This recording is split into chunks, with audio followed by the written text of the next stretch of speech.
Second কিন্তু অনেক ভালো। এই শান্তিপূর্ণ বাংলাদেশকে যারা অশান্তি সৃষ্টি করেছে তাদের বিরুদ্ধে ব্যবস্থা নিতে হবে। বাংলাদেশের 50 বছরের ইতিহাসে যে ঘটনা ঘটে নাই, সেই সহিংসতা যারা সৃষ্টি করেছে তাদের বিরুদ্ধে কঠোর ব্যবস্থা নিতে হবে। আমার ভাইয়েরা, আমার বোনেরা, যে রক্ত ঝরেছে তাদের গণহত্যার সঠিক এবং সুষ্ঠু বিচার করতে হবে। আমরা শুধুমাত্র শান্তিপূর্ণ আন্দোলন করছি না, এই শান্তিপূর্ণ আন্দোলনকে যারা ভিন্ন খাতে প্রভাবিত করার চেষ্টা করেছেন তাদেরকে আমরা দাঁত ভাঙা জবাব দিয়ে দিব। আমরা বারবার করে বলে দিতে চাই, আমাদের আন্দোলন সম্পূর্ণ শান্তিপূর্ণ আন্দোলন। শান্তিপূর্ণ আন্দোলনের মাধ্যমে আমরা বিজয় ছিনিয়ে আনবো ইনশাআল্লাহ।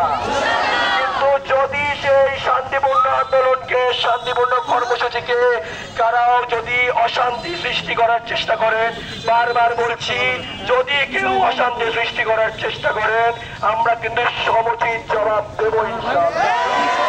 আমরা বারবার করে বলে দিচ্ছি, আমরা যে আমার ছাত্র ভাইয়েরা, ছাত্র বোনেরা যে হত্যা করা হয়েছে নির্বিচারে, যে গণহত্যা চালানো হয়েছে, যে জেনোসাইড চালানো হয়েছে, তা অত্যন্ত দুঃখজনক। এই স্বাধীন সার্বভৌম বাংলাদেশে আমরা শান্তিতে বসবাস করতে চাই। আমাদের সংবিধানে, যেটি বাংলাদেশের প্রধান আইন, সেখানে বলা হয়েছে আর্টিকেল 19-এর এতে যে কোন রকম বৈষম্য সৃষ্টি করা যাবে না। আমাদের এই বাংলাদেশের সংবিধান সর্বোচ্চ আইন যেটা, সেখানে যদি লেখা থাকে যে কোনো বৈষম্য করা যাবে না, তাহলে আমরা আর কারো কোনো মুখের বলি শুনতে চাই না, আমরা কারো বাপের ইতিহাস শুনতে চাই না,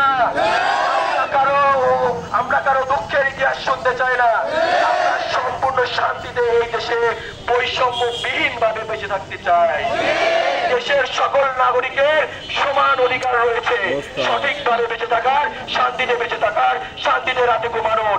আপনারা এরকম অসহিংস আন্দোলনকে যদি ভিন্ন খাতে প্রভাবিত করার চেষ্টা করেন, আমরা কিন্তু আপনাদেরকে ছেড়ে কথা